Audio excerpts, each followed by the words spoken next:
Ay, magandang mundo. Ako nga pala si Mr. Boboman. Ngayong araw, pag-uusapan natin ng isang scientific theory na inimbento ng isang anthropologist na si Robert Briffault. Siya yung nag-imbento ng teorya ng Briffault's Law. Nakaka-intriga siya kasi tinawag siyang law eh. Tingnan muna natin si Robert Briffault para magkaroon tayo ng background. Si Robert Stephen Briffault, isang French surgeon na sumikat bilang isang social anthropologist. Tapos naging novelist din siya. Pero ang importante dito yung pagiging social anthropologist niya kasi doon siya sumikat eh. Ano ba muna yung anthropologist? Anthropology is the scientific study of humanity concerned with human behavior, human biology, culture, societies, linguistics in both the present and past, including past human species.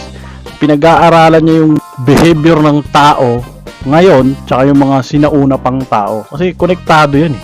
Kung ano yung behavior ng mga tao noon, syempre na-adapt yan yung mga behavior ng tao ngayon.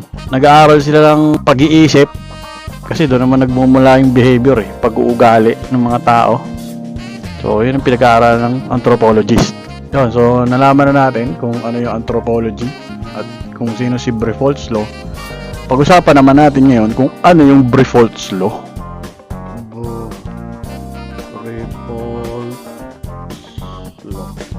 Briffault's Law is a theory that suggests that in relationships between men and women, the woman determines the terms of the relationship and that any association between the man and woman will only occur. So pag binasa mo yan, ang pinakakahulugan yan, hindi magkakaroon ng relationship ang babae at lalaki kung walang benefit ang babae doon sa lalaki. Kung isipin mo, bakit babae lang? Hindi ba pwedeng magkaroon ng relationship kung may benefit din yung lalaki? Oo nga, may benefit yung lalaki, pero kung walang benefit yung babae tapos yung lalaki lang yung meron, hindi magkakaroon ng relationship. Kailangan, ang importante, magkaroon muna ng benefit yung babae. Kasi ano to eh, scientific theory to eh. Ano ba yung scientific theory? What is a scientific theory? A scientific theory is a well-substantiated explanation of some aspect of the natural world based on a body of facts that have been repeatedly confirmed through observation and experiment. Ibig sabihin, hindi lang siya pananaw, pinag-aralan siya. Kaya nagkaroon ng law na nga eh. Batas na siya. Pinag-isipang mabuti kung totoo ba o hindi. Kasi hindi naman siya magiging law bilang isang scientific theory kung hindi siya na proven and tested. So kung hindi ka naniniwala, ewan ko sa'yo. Hindi ka naniniwala, ibig sabihin, pinaniniwalaan mo yung kabaliktaran. Ano yun? Yun nga yung priorities nila eh. Ano yun? Gusto niya lang yung personality. Well, pwede nga. Pwede siyang mahalin yung tao dahil sa personality. Pero magkaroon ng relationship na mabubuhay sila sa isang bubong, kailangan may benefit yung babae. Ang scientific theory is a well-substantiated explanation, makabuluhang paliwanag ng natural na mundo binase sa paulit-ulit pagmamatsyag at pag-e-eksperimento. So hindi siya basta-basta opinion lang. So ano ba yung sinasabi sa Briffault's Law? Ito yung tatlong corollaries. Ano ba yung corollaries? Mga resulta ng eksperimento at pagsisiyasat ni Robert Briffault dun sa teorya niya. Number 1, past benefit provided by the male does not provide for continued or future association. Yung nakuhang benefit ng mga binigay mo doon sa babae nakaraan, kung kahit gaano mo siya karami bigyan ng pera o pagmamahal o I love you o halik o yakap, hindi yun nag-a-assure na ng future association. Kumbaga, hindi siya magi-stay.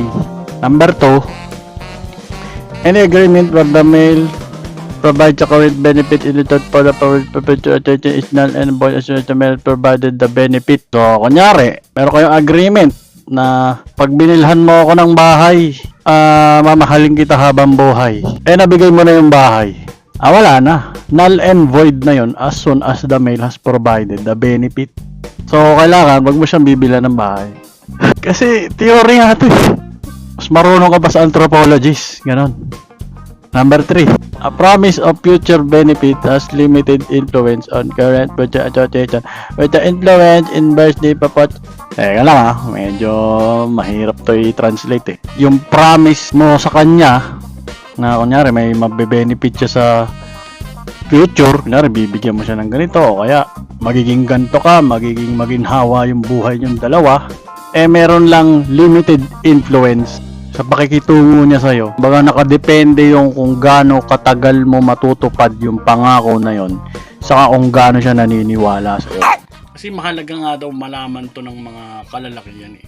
Sabi nga nito ni Titus Howard, gumawa siya ng libro ng Brefault's Law, the most important thing you can know as a man. Bakit? Kailangan alamin mo kung sino yung magiging asawa mo, yung magiging karelasyon mo. Lalaki ka, tapos gusto mong magkaroon ng pamilya, tapos kukuha ka lang ng babae dyan na hindi mo naman siya naiintindihan. Wala. Your relationship is doomed to fail. Bakit?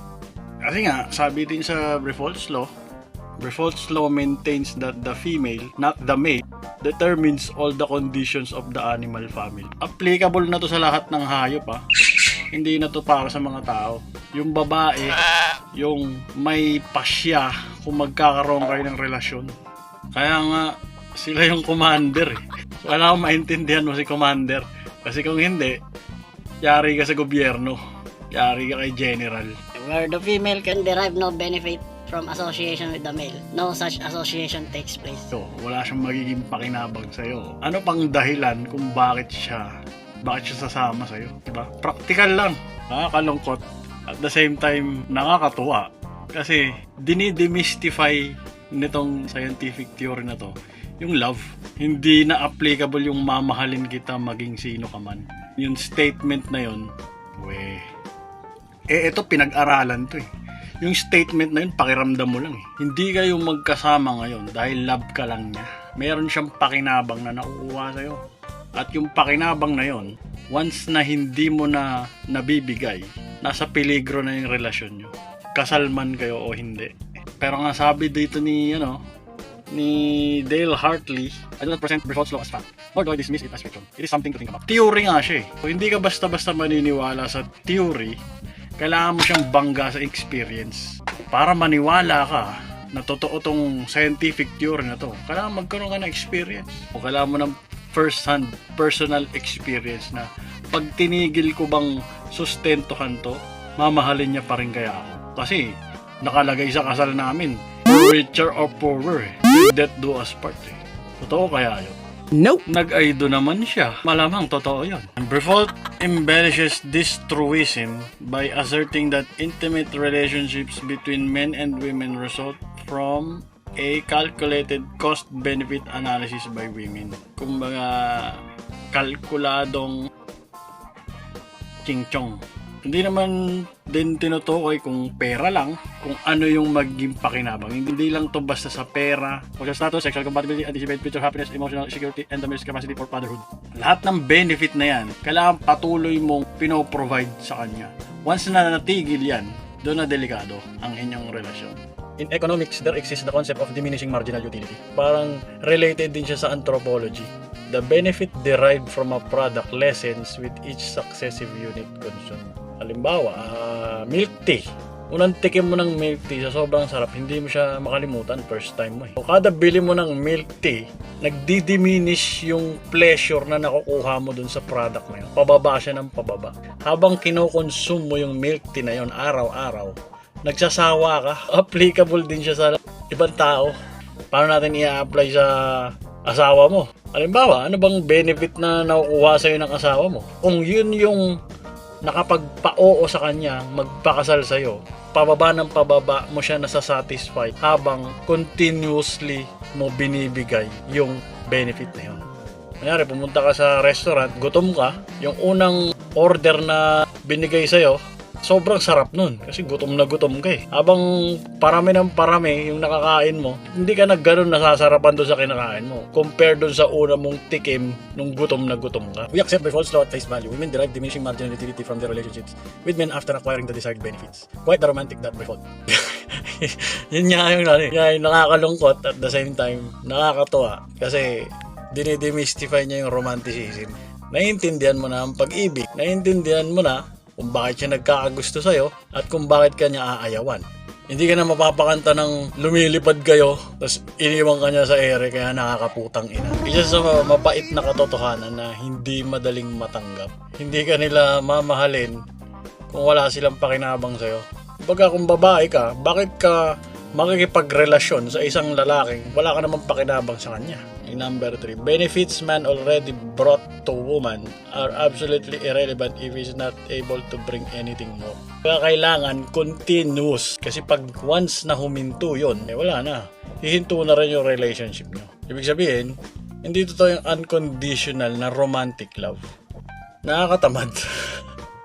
Na kailangan mo siyang habang buhay na i-please. Then kung isipin mo, trabaho yun. Lifetime na trabaho ang pakikipagrelasyon.